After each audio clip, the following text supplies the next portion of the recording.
Welcome back, and we are live here at Heavy Muscle Radio on this April 4th, 2022 evening. And here with John Romano and Chris Aceto, and we're chatting it up a little bit.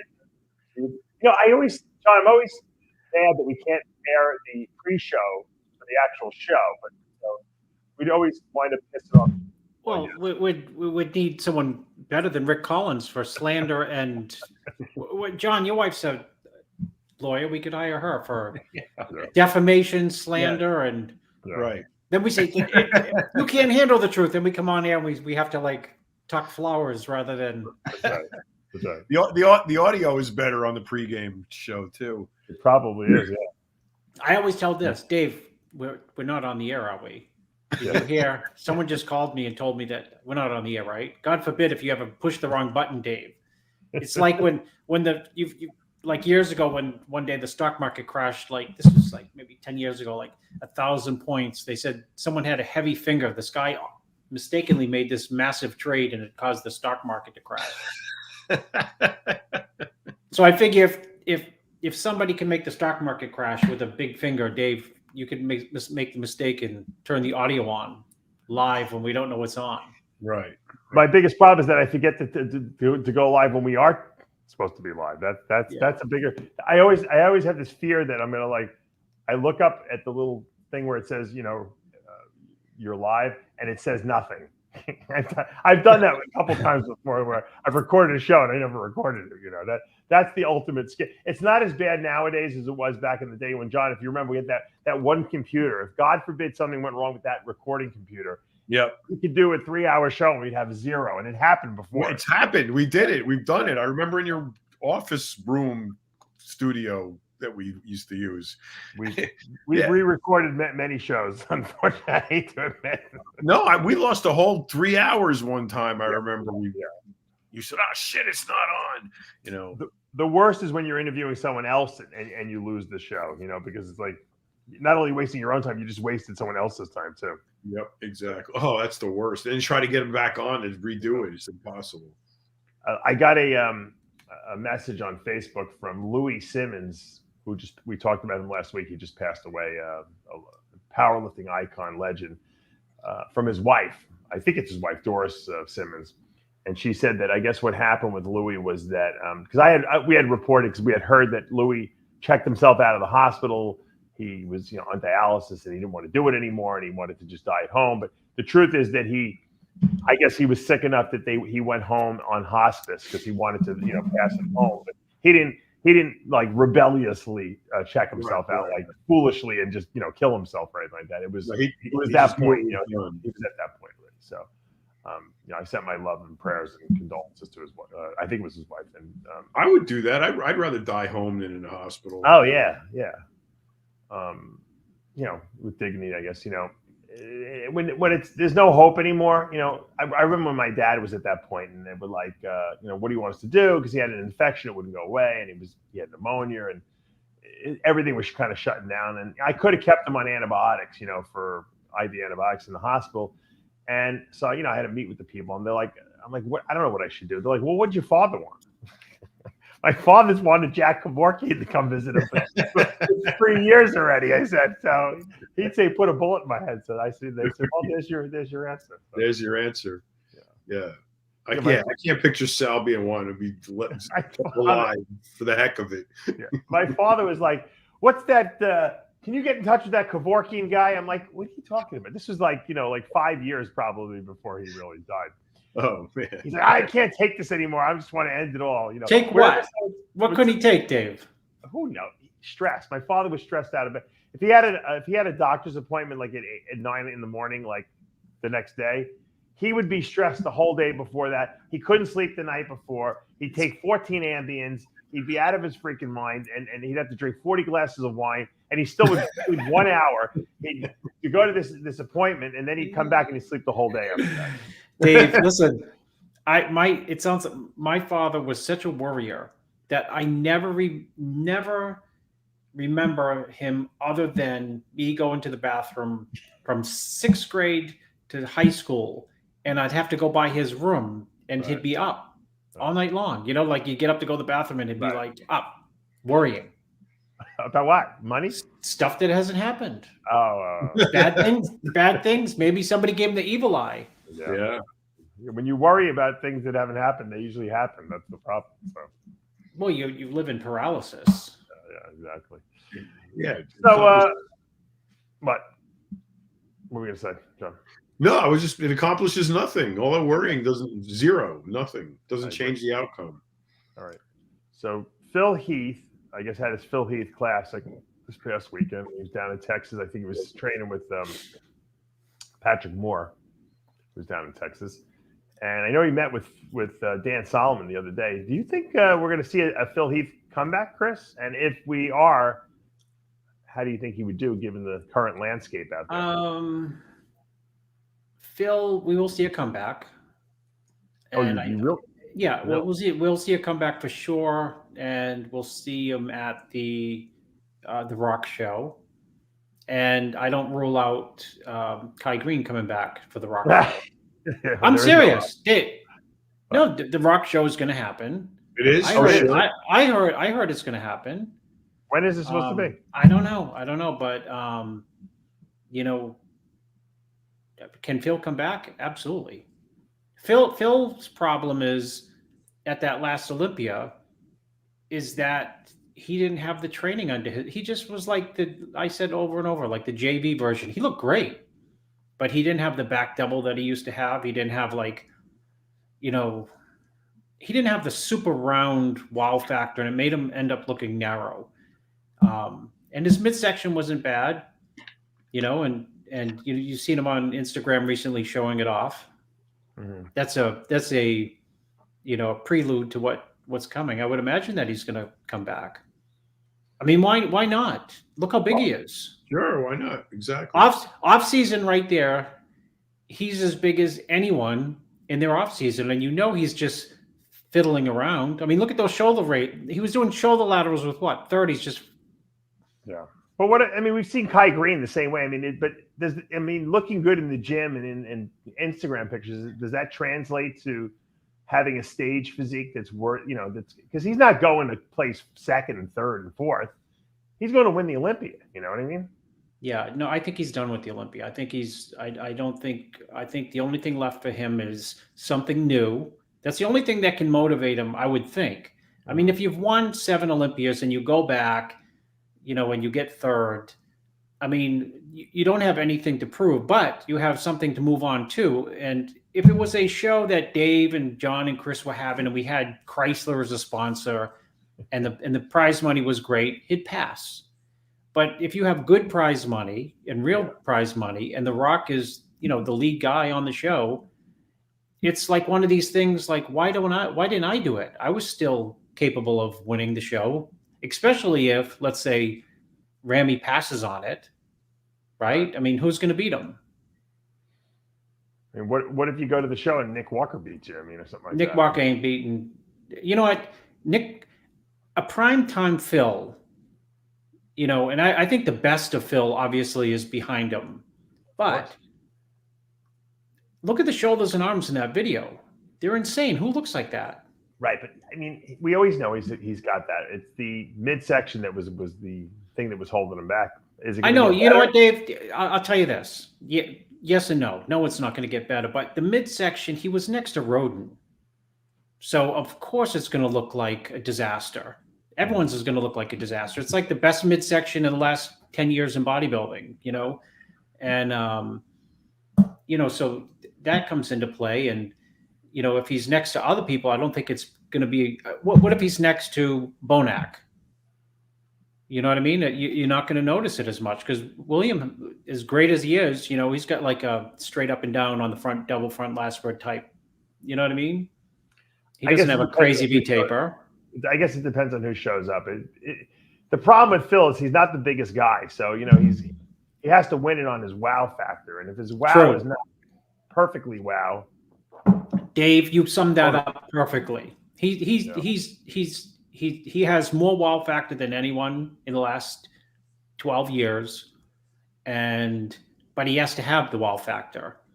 And if it's like 80% wow, he's just not effective, and that's what happened at the last Olympia. But I think last Olympia, you got to take into consideration so many things, including, I know everyone's under the same, stress, but, he was getting ready for that show in a COVID year.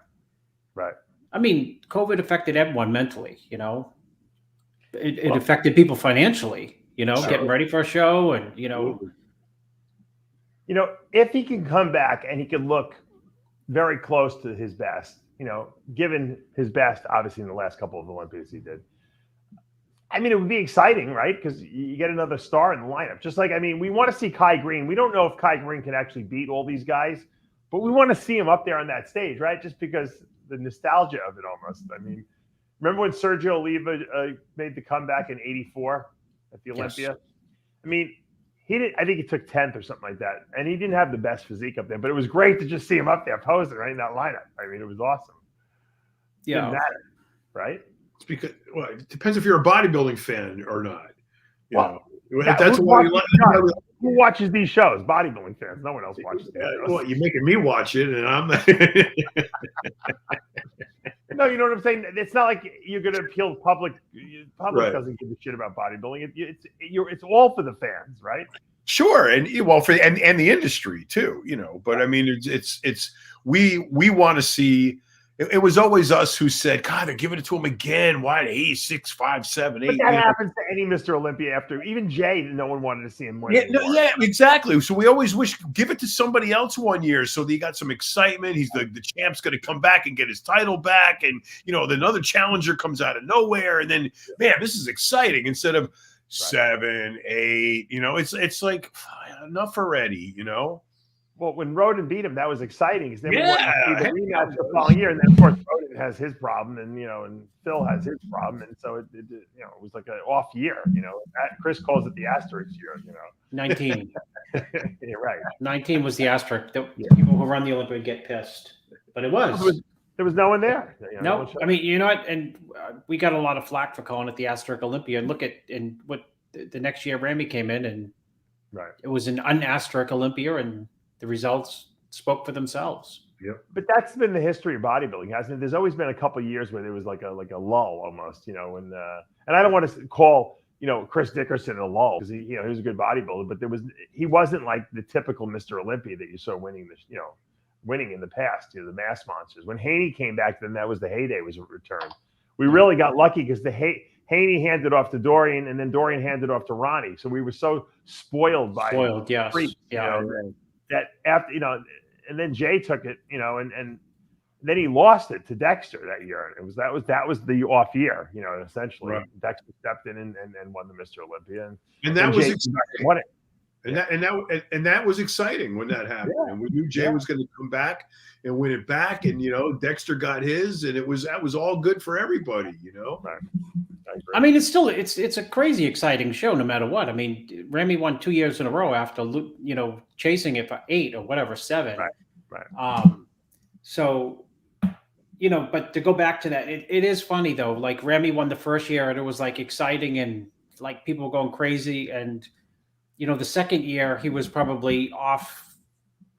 I don't know. He was off compared to. He wasn't like he was the first year. People like, oh, terrible, this and that. Now no one wants to win, right? They're bored. They're bored of him now. Yeah. If Brandon had won, Brandon would be coming back, and there'd be tons of excitement. Right. And God forbid if he wasn't better, because we'd all like say, "Oh my God, won the Olympia, came back, 95%." Well, once you win the Olympia, it's you have to come in really off to lose it. That's just in the history of the show. Pretty much. Yeah, but that's what creates that disdain in the audience, where it's like, he like Ramy wins, and then the next year he comes back and he's not as good, and then but he wins again, and then the fans are like, oh man, here we go again. Let's just kick our feet up, and he'll win 7, 6, 7 in a row. They only throw you one bone. They only throw you one bone. If he comes back off this year, he'll lose. I guarantee it. They give you one bone, but he did come back better at night, so I think that saved it for him. Phil did that several times throughout his reign. 2015 to prejudge and to finals, Phil looked like he gained 18 pounds. And he looked even better the day after in the gym. Yeah, you said, what's so funny? Dave, yes. he looked in 2015. I thought I had to open my mouth. We did the wrap up. A lot of us, we did the wrap up and it was like unanimous. I think Sean's going to win. The second he came out for the night show, I was like, okay, this is the lighting. I think it's the lighting why he looks so good tonight. Yeah. It wasn't the lighting. And then Dave took a picture of me, of him, right, Dave? Yep. On Sunday in the gym. It was incredible. Absolutely insane. He was like looked like he was he looked like every single body part was like triple syntholed, right? He had eaten. I said, "What did you do? Eat like burgers and fries?" He goes, "Yeah, last night." I said, "I think you're afraid. I think you screw up by not eating enough before the show, because he's always flat on the Friday night, and then the Saturday night he always comes back fuller, and then by Sunday he's finally filled up." Well, like you say, Chris, you can't fill up in one day. It takes like the whole weekend to fill up. Dave Weinberger said something that was like, about Phil in 15. And that was 15. He was very vulnerable in prejudging. And Weinberger, somewhere I read, like he did the, kind of like a synopsis of the show after the show, like a week later. Mm-hmm. And he said like Phil was vulnerable in prejudging and, looked good to get by. He didn't say like it was a slam dunk, but he said, and this makes a lot of sense. He said, I either when you're Mr. Olympia, it's easy to play it conservative. Like you don't dare to, like, I'm coming in peeled, because you risk not looking your best, where the judges might say like, God, he's super crazy hard here, but didn't have the fullness that he's had in the past. Or I'm going to come in crazy round and they say, geez, Phil, we saw you better last year. Right. So, when you're, and that's the Remy effect, like last year, where people wanted to see him in better condition, because when you're Mr. Olympia, they want to see Mr. Olympia 2.0 the following year. We've seen that with Ronnie and Dorian. They came back better, the second year. And I think that we didn't see that with Ramy. And I think that's people were disappointed. John, how do you respond to this comment? Craig Titus will get out in 2026. I wouldn't be surprised if he gets a lot of deals and starts training people. Does he, Dave? Does he actually get out? That might be his first. Explain it, John. I don't know where they're getting that number from. He's got that's his first attempt at parole, probably. Well, right? that may be his sentences are being run consecutively, not concurrently. So this is a first sentence. Yeah, he's got to finish that complete. If his first sentence was 15 years and his next one is 5 years, he's got to do all 15 of the first one before he can start the second one. And he's got to do at least, I don't know how much of that before he can is up for parole. So he's got however, I think he's got 3, if I'm not mistaken. I think he's got 3 sentences. And I thought he had a minimum of 18 years. And 18 years would take him from, what was it, 05 they went in? When did they go in? I think that was 18 on the first one. Or 06? I don't know. No, I think he had a total of 18 to 36 years or something like that. So I don't know. I guess he may be eligible for parole, his first parole hearing in 26, but he's not going to get it. No, because I'm sure the parents of Maura James will probably. Is she alive still, Maura James? I don't know. I don't know. I don't remember, but I don't think all of his 3 of his sentences are up in 2026. I got to go back and look at my. You got to go look that up. Yeah. Look it up. Someone just wrote, Craig Titus will get parole soon. He's not going to hurry out. That was being a kid joke. Craig Titus against Big Lenny. That might be the next pose down. It's possible. All right. I wanted to talk about another topic because Ian Valliere posted on his Instagram pretty interesting picture of I'm going to put this picture up. The improvements he made from last year's off season to this year's off season. And I guess last year he had gotten up to 288 pounds at the end of the year. And then on the right is this year he got up to 303. So, and his body can hold that muscle, obviously. He's a big guy, big frame. The question I have to you guys is, are we seeing the ushering in of a new era of like mass monsters? We have Nick Walker, Ian Valliere looks, like a little mini Dorian here. We have, Hadi Chupin's short, but he's a thick dude. Obviously, Big Rami's a monster. Are we going to see like the big guys return? Because for a while we didn't have that. We had the Rodens and the Phil Heaths and more of the aesthetic Dexters. Are we seeing the mass guys coming back again? Well, I mean, based on yes and no. I mean, just to defend, Phil and Roden would wax everyone who's up there. Forget who's better. I'm just saying, are we seeing bigger guys coming back now? The big dudes like we saw in the 90s and the early 2000s. Who? I mean, it's not like we didn't have mass monsters. I mean, I don't know. Did you think Ann is bigger than Rolly at his best? I don't think it's close. Well, I'm not saying who's bigger. That's not to discount Ann is not a mass monster. Size becoming more because and it usually is dictated, Chris, by who's Mr. Olympia. So that's who they're chasing, right? So when you see Ramy, I mean, how do you beat Ramy? You got to come in bigger, right, than Ramy. I mean, well, I think that you have Ramy and then you have Nick Walker. So that's the template for who the fans are excited about and who the judges are excited about. So but you see new guys like Justin Rodriguez coming in. He's looking huge. Guys are just putting on massive. I like it. I mean, I'm a fan of the freaks. You know what I mean? I think that's great. But the Olympia's always been about freaks. I mean, always. There's never been a Mr. Olympia who has not been freaky in his own right. Period. Right. So to challenge that. I mean, look what happened to Brandon last year. He looked great, looked tremendous, his all-time best, and he actually looked big, like getting up there to be considered like massive. But at the end of the day, the freakiest one. Right. See, what I think is that now that classic physique has taken a strong foothold and is bringing us some, Bumstead looks amazing. I mean, we've got guys that are, really incredible in the classic physique category.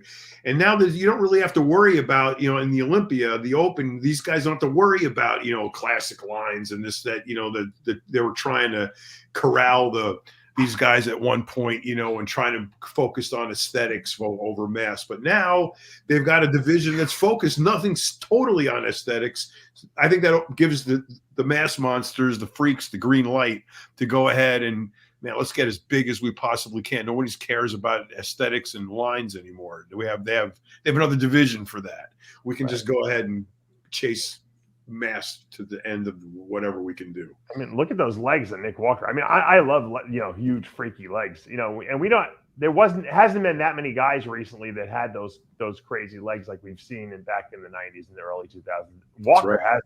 I mean, you could tell this guy freaking squats and does seriously heavy weights with those legs.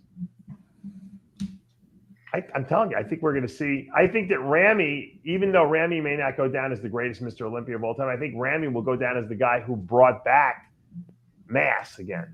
Dorian 2.0. Yeah, I mean, well, he's just making these guys realize that they're not going to beat him unless they're bigger than him. And as long as he's in there and comes in reasonably good conditioning, he's going to keep winning the Olympia because who's bigger than him? How does a judge take away the Olympia from Ramy if he comes in shape? He's the biggest guy. Yeah, he's got back deficits. His waist is not as small as it was, in 2013. But who cares? I mean, he's still better, pretty much everyone else that's up there. You don't have any guy like Sean Roden coming in or Flex Wheeler who's just, going to outperform him at this point. Yeah. I mean, you got a Samson Dowda, but he's got to add another, 15 pounds to his frame before he's going to knock Ramy off. So. Who's right there? You got Nick Walker, you got Justin Rodriguez, who's put a tremendous amount of size on, Ian Valliere, who's put on a tremendous amount of size. I mean, there's a new crop of guys. Now, I don't know if I don't think Lebrot is kind of taking that approach, but he's big too. He's what, like 270? He's enormous for his size. He's incredible. I mean, he has good aesthetics, but he's big too. So. I'm sure he's looking to put on more mass because he understands the same thing. How can I knock Ramy off? I got to be bigger. Not bigger than Ramy, but I got to be bigger than what I am now. Well, you know what, Dave, to back that up, I mean, you could have somebody come in just,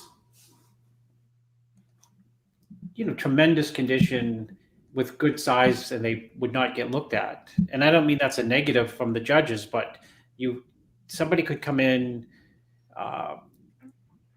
some fictitious guy, really peeled, hardest guy on stage, like a smaller version, but even better shape, let's say, than Hadi. Right. But with that type of conditioning, anyone get looked at, because if you put him between Nick Walker, right, Ramy, let's say Ian Valier, Bonac, they're just going to look like the odd guy out. They're going to, you know what they'll say? Even though he could be 235, good for classic. Right. That's my point right there. That's my point. Yeah. It's now you got classic. That's that sort of offshoot. Now there's nothing holding these guys back now. Nothing. Hunter looks like he's put on some good weight. 252 versus 282 right there. Obviously, one is right before he competed, but that's a lot of size for him. I don't think he's ever been that big, and he's pretty lean. 282. Yeah. And I think in the next 3 years, we're going to see some big, freaky guys again on stage. I love it. I love the fact. I didn't think we were going to get back to that, to be honest with you. I thought everyone was abandoning ship on that one, but evidently not. I think Nick Walker, actually, more so than Ramy, I think Nick Walker is making these guys up their game, because they're like, holy, look at this young guy. He's a freak of nature. He's got massive, dense muscle at 27 years old. We got to catch him. The difference is, and to support what you just said, is Ramy's always been like that wacky big. Nick Walker was like people have seen him grow from like the last 4 years before their eyes. So it makes other people say, oh, I can do that too.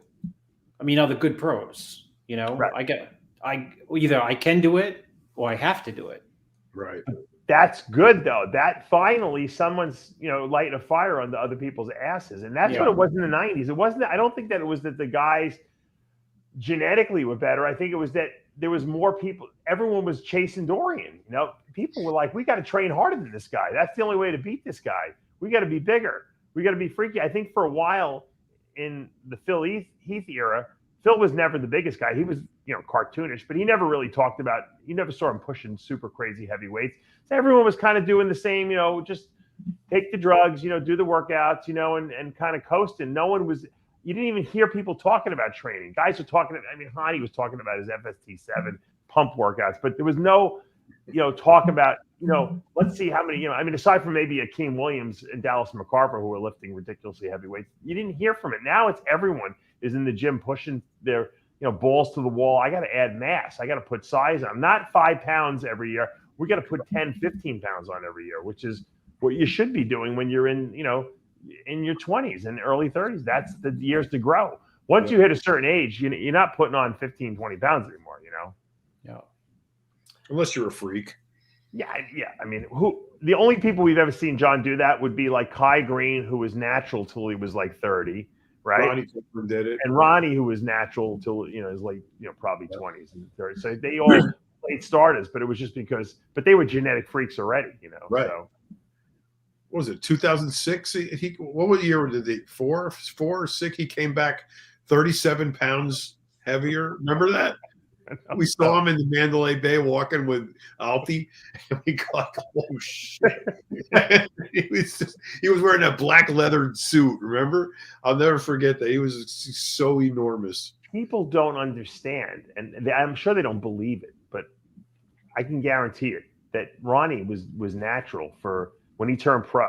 Yeah, he got 91 nationals, and he placed 5th behind Levrone, Flex Wheeler, Paul DeMeo, Mendenhall.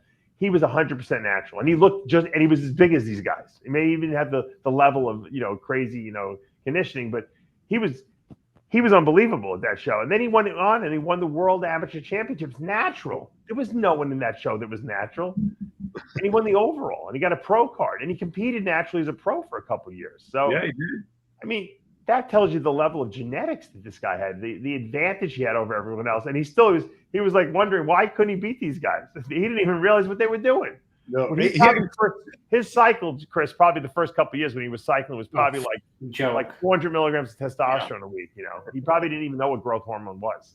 I'm sure I think it was Flex Wheeler who told him about drugs. Well, yeah, he's like, Flex, what are you guys doing? And when Flex started mentioning all the names of the drugs that Ronnie had no idea about. No clue. That's what Ronnie needed. That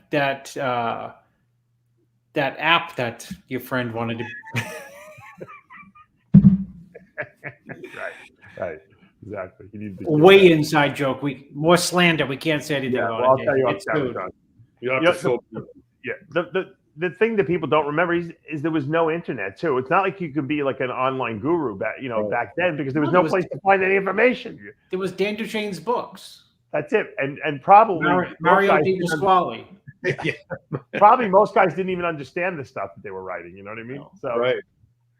certainly Ronnie was reading Flex magazine. He wasn't getting any information from on drugs from Flex magazine at the time. What those books Arthur L. Ray wrote with how to make a monster? Remember Building like the perfect beast or something like Building that. the perfect beast. Yeah, He sent me a copy of it when he wrote the book. me too. Yep. I was horrified by some of the stuff that he wrote. He came in right under Paul Borenson. It was like the writings of a madman. Do you remember Paul Borenson? He was nuts too, but I think didn't he He kill died himself? too. No, yeah, he died. But he was insane out of his mind and crazy. Yeah. Arthur L. Ray had some insane stuff in that book. Right up there. Yeah. He actually pulled it off the market, I think, when he started launching ALRI, for his supplement company. I think he might have Probably industries, Dave. It's industries. And what was ALRI Industries? Yes. Make it sound like it's conglomerate. Arthur, whose real name was Scott. Scott was he was the most creative. You know how the Secret Lives of Walter Mitty? You ever read that or you see that movie? That was Arthur. He made up stories. He was with Pablo Escobar. He was with who else? What was his other? He played lead guitar for some some rock band, and he was inventing like Viagra. He got raped by a wolf. But his stories, though, like it was all marketing for himself. You know what I mean? Yes. I don't know if he believed them or not at some point, but everything was marketing. He would market the craziest stuff because to give him credit, he sponsored RX Muscle when John and I first launched it. Without him, we would have never been able to even have RX Muscle. So I mean, he was sponsoring it, and we were helping promote all his products for him. And I mean, the stories that it was. I love talking to him because I always got some new story that I had never heard. And he had quite a few of them too. Oh yeah, absolutely. So we've known some characters over the years, but getting back to the original, to what I was saying about the mass, number one, it's going to definitely be more marketable. I believe that people want to see monsters on stage. I mean, I do as a fan, and I don't think that the health ramifications of having bigger guys on stage is necessarily any more of a risk. Now, and I say that with an asterisk, Chris, because the reason I do is because the guys are taking the same drugs. Okay, if you train harder because you think you got to be bigger, okay, I don't think guys are taking more drugs because they're already taking too many drugs. I think guys are just pushing their bodies. I disagree with you there, but go ahead. Okay, all right. Well, yeah. I absolutely disagree with you, but go ahead. Disagree with you there too. 100% unequivocally disagree, but go ahead. You think the guys like today are taking more drugs than they took 5 years ago? Yes. Absolutely, yes, unequivocally, 100%. A lot more. Full stop. Maybe I'm being naive. Yeah. I think guys are taking. You got to get out of Cape Coral, Dave, huh? I think guys are taking too many drugs 5 years ago. Well, they're taking way too many more now. Yeah.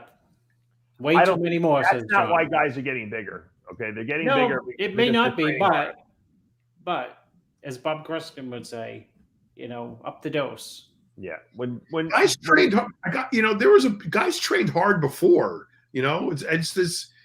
Actually, guys trained harder before. So are you going to say guys are training, as hard now as Mahalik was and Bendis was back in the day? They were overtraining back then. They probably were doing that. They probably were not being productive because they were doing too much. And I think that's. Right. I think if Mahalik would have trained less with more intensity, I think he would have been even a greater body. But I think his overtraining was his destruction essentially. I think because he was always injured. He was always getting hurt, and weird shit was happening to him. And getting 7 different kinds of cancers and all of that shit. But the fitness, I think, was the one that got overlooked because he worked his ass off, and he had a great defendus. Oh, and he had good genetics, and he overtrained too, though. I bet he would admit. But the point I'm trying to make is, if you're overtraining like that, and you're taking more drugs and you're eating more, your probability of recovering from overtraining is going to be a lot. Then why are those guys? Then why are what? I don't buy it. I don't think that drug supersedes rest. No, I think but they help. They definitely help, but I think that guys who overtrain are limiting their body's ability to grow because you could only recover so fast. You know what I mean? If you overdo it and that was Dorian's whole philosophy. High intensity, lower volume, you're going to grow better. And when he did that, he reached a level of development that no one else had gotten to. And I know I followed in his footsteps. I know Mike Francois. I know there was a lot of guys who were mass guys that followed in that same philosophy that, look, you got to lift heavy weights to grow, but you don't have to do that volume. And if, as a matter of fact, if you do that volume, you probably will be counterproductive to what you're trying to accomplish. The only asterisk in that whole thing, it would be Ronnie Coleman, who was able to somehow do high volume and ridiculous volume. I don't know how he did it. That's genetics. That's crazy. Yeah. And he would train each body part twice a week, Ronnie. I don't even know how the fuck he did it. And twice a week heavy. Yeah. Yeah. Ronnie didn't know. He didn't like training light. There was no training light. His hobby was lifting heavy weight. Yeah. Remember, he says, "I'm a man," and it's what he did. He liked lifting heavy weights. I'm telling you, when people saw Nick Walker hit the scene, it lit a fire under the rest of these guys' asses because they're like, "Whoa, where did this guy? He's going to pass us. This guy. We can't let this guy pass us." And I'm telling you, guys are training harder now. Heavier. So more drugs, training harder. The diets are better. So we're gonna see some huge guys again. It's gonna be great. Yeah, I'm all for it. So now we're gonna get back to the first question I brought up. The first subject I brought up to you is Phil Heath's comeback. Now Phil Heath is gonna see these guys getting bigger and bigger and bigger, coming in ripped. I mean, does that discourage him from wanting to come on stage, or does his mindset say, well, I can still beat these guys, Chris? I think a lot of his mindset says that these guys are not in my league. I mean, if you've won 7, in his mind, he beat Jay, he beat Ramy, he beat, Dexter, he beat Roden, he beat Kai. Yes, in his prime. But listen, every athlete always thinks they're in their prime. Like, Dave, don't you know? Like, I'm asking you, is he delusional or is he seeing the picture clearly? And will he even come back? I don't know. I think he's seeing the picture clearly. I just think that at his age that we're not going to see the best Phil Heath. That doesn't mean we can't see a smoking Phil Heath. It's almost like people are talking about.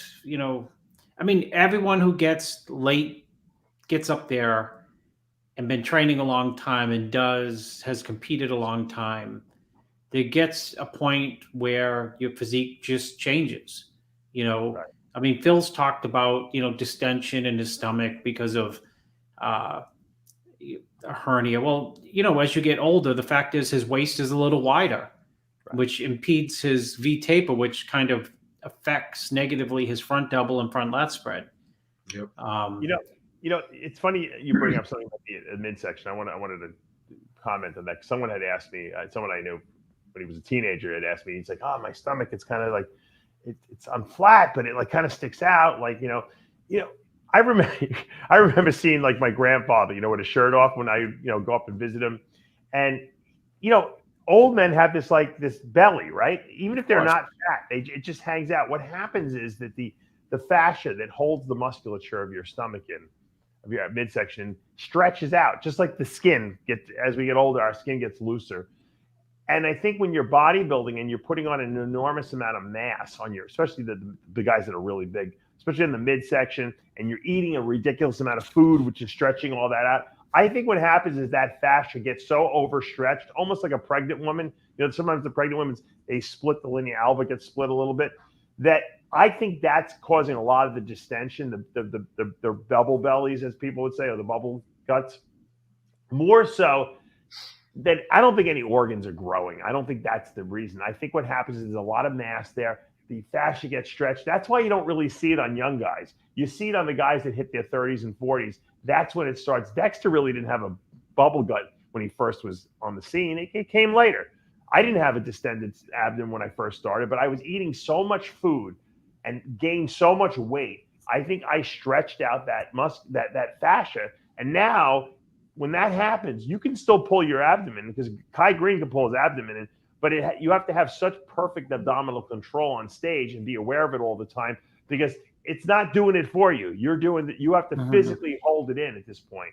And so what Phil is describing happened to him is the same thing. That area, he just got so big that it stretched out on him. It has nothing to do with the drugs. I mean, the drugs have an effect just because it's making you bigger and more massive, and you're eating more food. But I ultimately think it's a fascia issue. And I think Phil got his sutured up, supposedly tightened up, almost like a woman after pregnancy can get that surgery to tighten up the midsection. But it never really fixes it, because it never looks right, and it could re-stretch out again. And that's just called getting old. And Chris, when you talk about young muscle, fresh look to the person, that's really what you're addressing, isn't it? Well, I mean, look at the Polish kid in Classic. He's 21.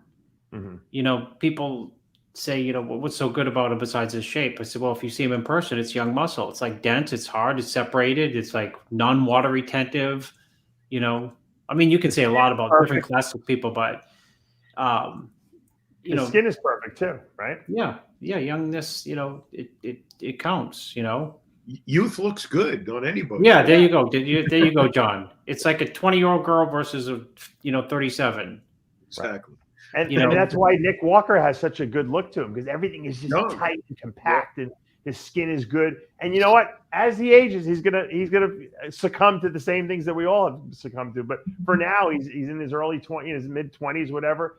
He's gonna have a good, next 5 years. He's gonna be fucking phenomenal. And I think that's his advantage. He's got youth on his side. That's that's why when you see a guy like Dexter, or even a Rodin, I mean, who won the Olympia, at 46 or whatever, 44, whatever he was. I mean, that's almost incredible that they can maintain that level of looking so good at such an elite level at that, age. That's just called that's genetics in my book, Yes.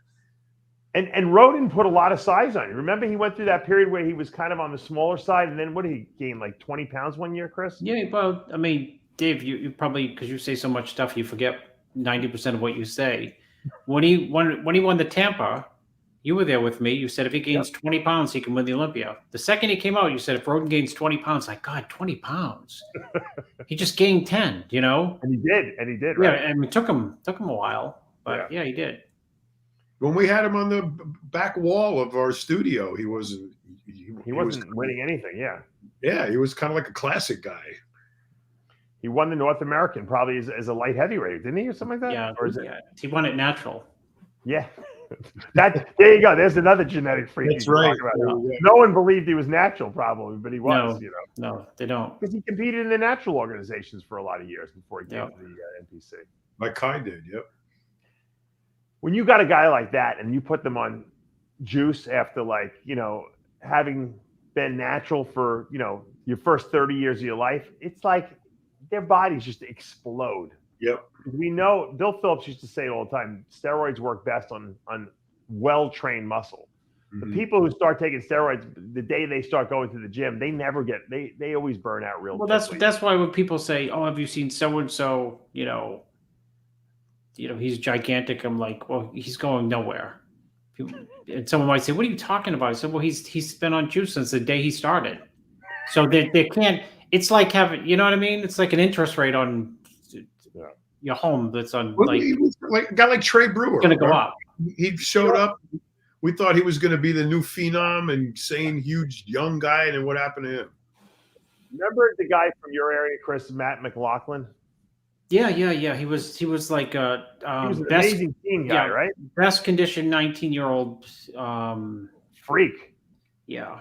And he just he competed on the national level when he turned 20, 21, 22, but he just never he kind of like burnt out, fizzled out. I don't know. I mean, that's to do with it's a summary of what you just said. When you start using things when you walk through the door of the gym, right. Don't be bamboozled by a 20-year-old who looks unbelievable because he could have been gassing it since he was 17. Yeah. I mean, they don't last. Look at a guy like Jay. Jay probably was on, I mean, you helped him as a teen. He was probably on like minimal stuff, and he probably had no money. He probably couldn't even afford to take anything. Yep. That's the best way to do it. Being poor. That's the Kai Greene thing. Kai had no money. Forces you to work. Yeah. Kai had to spend all his money on food because he ate so much fucking fish. Remember when I went to visit? Remember when I did that whole video on him when I went to his place in Brooklyn there? And I best video of all time, Dave. Yeah, I took that would have won an Oscar for a documentary bodybuilding film, and no one would. It'd be like Dorian's 93 would be saying so and so made a documentary of Phil. It's like it's crap compared to Dave's. Dave, you should repost that because people have no idea. Dave had to pull into the hood with the $300,000 car. It was in. I think I was with Muscular Development at the time. It must be on YouTube somewhere because I know people. I think it is at least. We'll have to take a look because people always say they saw it, haphazardly or something like that. But the greatest thing was we took him to the supermarket, and he literally bought and maybe this had something to do with the fact that I said we were going to pay for it. I told Al, I said Steve Blackman will pay for your groceries. He bought like 40 pounds of tilapia. And I said, Kai, how long will this last you? He said a week. He was eating like 7 pounds of fish a day, this guy. Yeah. God. And I watched him. It was unbelievable. That's how much food this guy consumed. When you have to buy 40 pounds of fish a week, your food bill is probably going to supersede your drug bill. Dave, where was that? Where was he living at the time? He was living in Brooklyn, it was like a rent control type of some people call it the projects, that kind of thing. And he had a supermarket. In Brooklyn, there's no big chain supermarkets. It's the grocery store essentially, And you go in the grocery store, you get your fruit in one store, you get your meat and fish in another store, and so that's how Kai would shop. You can't carry all that back, so you got to you got to have a little push cart with you, to get all your. Because Kai had so much stuff he was buying, it was crazy. It's like the old days. It was like the old, your grandparents tell you about when they lived in Brooklyn. They would go to the grocery store. It's not like now where I go to Walmart or Publix or whatever and shop and get 4,000 things of groceries and cart them out into my car and drive them to my house. Well, you're buying food for dependents also. So no, Kai didn't even have a car back then. Right. No, in Brooklyn you walk, but he was only him. He's not buying goldfish in the family size bag. You would think he was feeding a whole family by how much food. Right? Yeah, exactly. Crazy. It's absolutely crazy. But I mean, that's what it takes. I mean, you have to be organized. I have these guys who they tell me, I had to go see my aunt or whatever, or my aunt got sick, and they're in the middle of contest prep, and they're like, I only had 3 meals a day for the last 4 days. I'm like, what kind of bodybuilder are you? Yeah. What do you mean you only had 4? What are you talking about? You could eat anywhere. You could eat at McDonald's every meal if you even while you're dieting if you had to. Yep. You've got to prepare. You can't just. I would never if I had to go. Once in a while, I would I would have an audition in Manhattan, and I'd land a commercial or something like that while I was doing it. And the commercial would film all day, and I was so stressed out because I'm like, oh, I'm going to be there all day, and I would pack my food, I would pack shakes. I mean, I prepared. and luckily most of those commercial shoots, as you know, John, they have great craft services there where they have unlimited food, turkey and chicken, grilled, this, that. I mean, you could eat, I used to throw out my food and I would just eat all their food because it was so good. You got to have a fallback. I mean, just in case. Yeah, right. You cannot not plan. Right. Dave, you weren't worried about getting too tired? Well, the good thing about shooting commercial, Chris, is that you don't do anything. You sit around all day? All day. Be nice. Be nice to just. What's the most money you ever made on a commercial, Dave? I believe it or not, I did an XM satellite TV commercial when they first came out with satellite radio. There was XM satellite, and then there was Sirius. Sirius wound up buying XM, but at the time they were divided, so they were pumping a lot of money into it. So I landed this commercial, and I was I've told the story before. I was in it with, I didn't know, but the girl who I was in, there was a scene like of us on the street. I was training this girl like a maniac. It was like a spoof almost, but the girl was Howard Stern's girlfriend at the time, who's his wife now, Beth Ostrowski. And the best part of the commercial, I made about $40,000 on that commercial because we kept getting paid because they ran it for like years, and every time they keep running it every 6 months. You got a residual? They got to pay you. It was like $1,000, $2,000. I was getting checks in the mail all the time. Dave was probably thinking, I wonder if I could get 4 of these a year, right? Yeah. Some guys that they make a lot of money with that. I did an MTV, something on MTV where I don't even remember what the show was called. This girl was hanging from my arm, this little kid.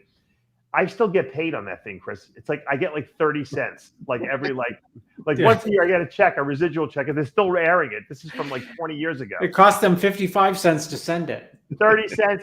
Sometimes I get a 6-cent commission check. They got to do it because I'm in the guild. In the system. Yeah. Ask them if you can get it in Bitcoin, so maybe it'll go up in the future rather than just the 30 cents. 30 cents. We got 8% inflation right now. It's really 22 cents by the time it hits the bank. Exactly. They had a big on the commercials. They have a big trailer there, and we had to change because we had they had different outfits that we had to put in there. So I'm in the main compartment, and there's like a place to change in the back, and I'm sitting with these 2 guys, and they're like, "Do you know who that girl is? Who's in your scene?" I'm like, "You know me, I'm oblivious." Yeah, could kill us. I said, "She's pretty good looking." And he's like, "That's Howard Stern's girlfriend." Dave just wanted to get to meet Howard Stern. He could kill us. Yeah. I was like, "Really?" I said, "Really?" Really? Yeah. They're like, yeah. So, and as we're talking about her, she's in the back, and all the doors are open, and she's completely naked because she's changing. Because these actresses don't give a shit about fucking anything, And I'm like, holy shit, I'm looking at Howard Stern's girlfriend naked. This is pretty crazy. I said, and you can't, what am I going to do? Say to her, I'm going to be like, can you hook me up with Howard? I wasn't even doing radio back then. But that's what people would do, Dave. That's what people do. Now I would try to make the connection because now I'm in, podcasting and all this other stuff. But you offered her a towel or a robe or something. So Howard did pretty good for himself because I think Howard at the time was about 55 and she was like 28 or something like that, or something like 30 or something like that. So, but she you know what? I couldn't say it. She was the nicest person, so down to earth. You would never know that, that she was anything, other than just a regular person. So I couldn't say, I have nothing bad to say about her at all. She was really cool.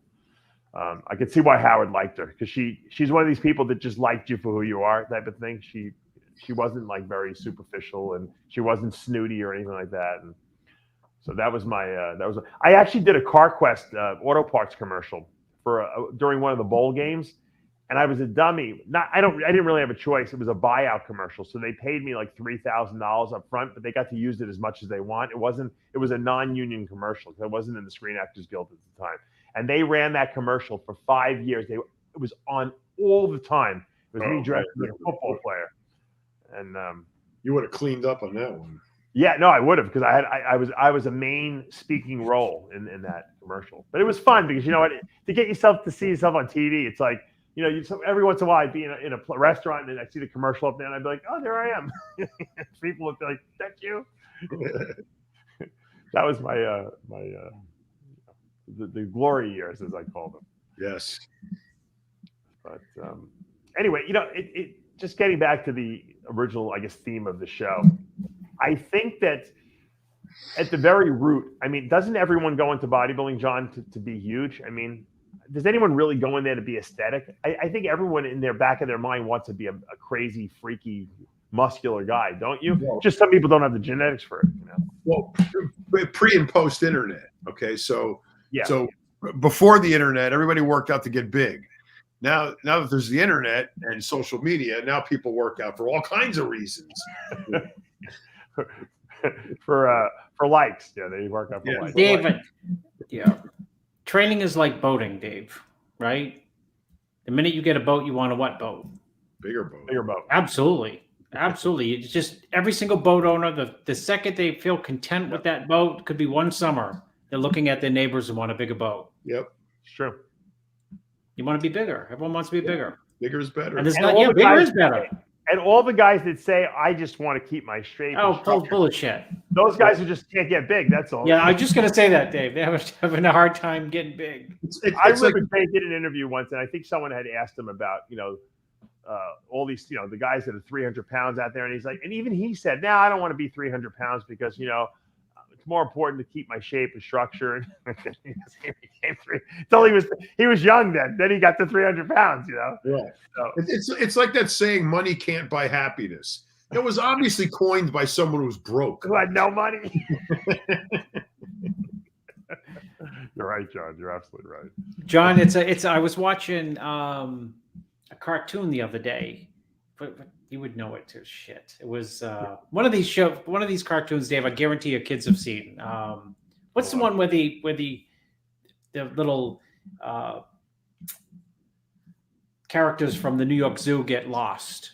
They get taken away from the zoo. It's a cartoon. Chris Rock is in it. He plays yeah. My kids are not watching that yet. That's Anyhow, there's a follow-up to that because, just something to sell other than that movie. And I was watching it the other night, half asleep with my 3-year-old, and one of the characters said, "Money buys happiness." And John, the little cartoon character said, "It has been established as a historical fact." And he said, "All your problems go away." Yep, they do. Money is a wonderful thing. Madagascar, someone just said. Madagascar. That's Yes. that's right. That You're was right. the follow-up. Yep.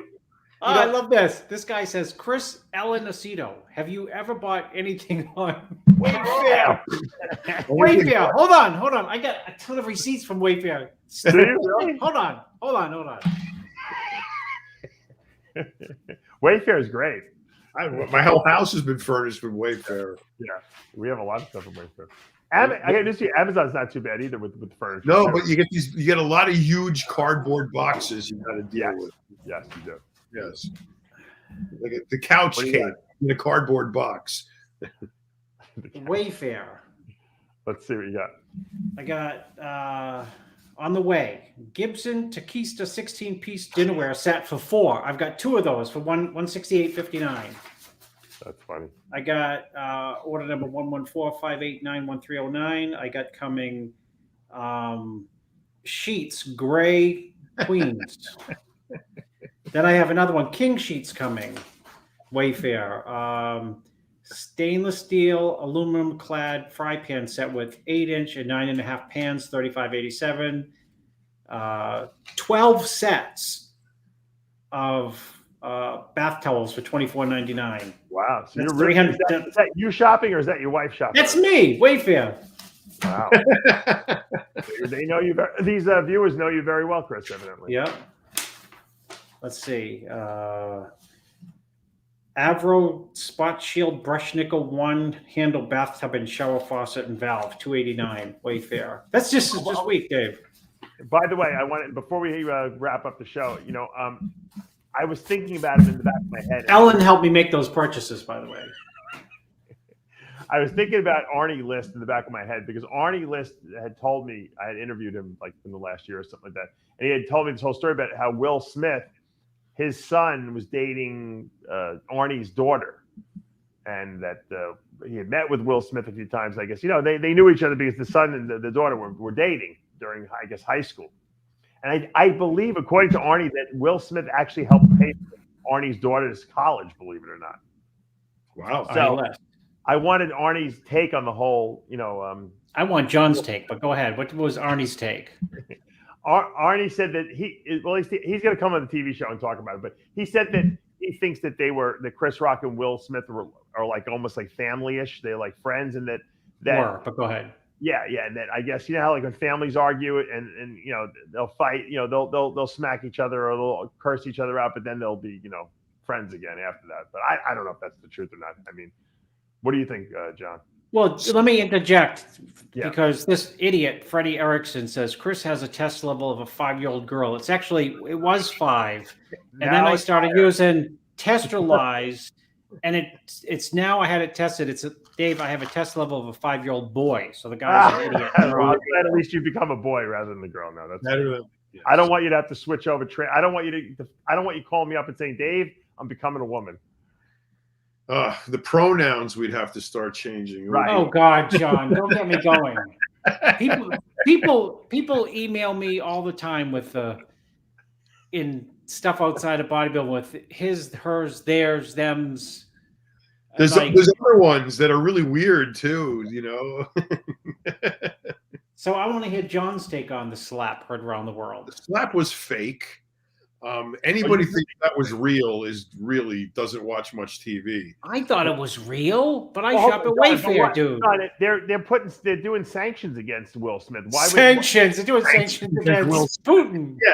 What are they going to do with the sanctions? What's it going to stop him from doing something? They're going to seize. They're going to seize his yacht, John. If it was fake, why would he want to like tarnish his reputation? Because the Academy's in on it. The ratings for that show suck. The last year was I think more people watched the WNBA. Why wouldn't they get someone like OJ to do it? Why do you want Will Smith to do it? Who's like because Will and Chris Rock are friends. They could have got they pulled it off. Chris Rock is notorious for calling people out and saying shit about him. Will Smith is been roasted over the coals with his open marriage and his henpecked existence. So it would be perfectly normal for him to explode. And all the elements led up to it. I mean, they even had a body language expert, pull it apart and show how fake it was. They're actors. This is what they do. This is they make believe. They live their whole lives doing make believe. All of a sudden we're going to think that in the middle of an audience full of all of them, all of their kind, all other actors, these two are not going to act. Come on, this was an absolute show. I don't think so, but we'll see. Well, it'll come out eventually. I'm sure it'll come out when the flat Earth theory is proven. It was up to Chris Rock to press the charges. When the cops were there, Chris Rock said, no, we're good. We're cool. And the cops said, we are ready. We will take him in right now. You just say the word. And Chris Rock just said, no, it's cool. Because it was set up. That's why. I don't think Chris Rock would have had him arrested at all. I mean, if he would have punched him in the face and broke his jaw, maybe he would have. That's the other thing. You're going to walk all the way up on stage and sissy slap this kid? I mean, it wasn't even a hard slap. Well, I think he didn't want to hurt him. I think he did it to embarrass him is really what he did. I think Will was smart enough to know if I fuck this guy up, they're going to fucking arrest me. Maybe they can get him in the slap contest with that Arnold promotes. I saw that the slap organization offered to let them have a slap fight. Did you see that? In a court of law, an assault does not become more egregious if it was an open hand versus a closed hand. It's an assault, period. It doesn't matter if you throw water on somebody, a grain of salt, your fist, spit at him. It doesn't matter. I just want John to go back to like law school so that we can hire him when the shit hits the fan with that app, right? You can tell John that off the air because the truth really does hurt. I know. I want to hear it. There's some stuff we just can't talk about. We know. Yeah, we need a lawyer, John. So. All right, I'm gonna wrap this peanut show up here because I got to go to sleep. I got kids. They got to get up in the morning. I got to drive kids to school. All right. Let us know in the comments below what you think about the. Is this a new era of the Mass Monster? Will we see Phil Heath return to any show in 2022?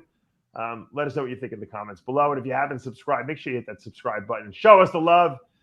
For now, as we say every week here at Heavy Muscle Radio, the truth hurts. Good night, everyone.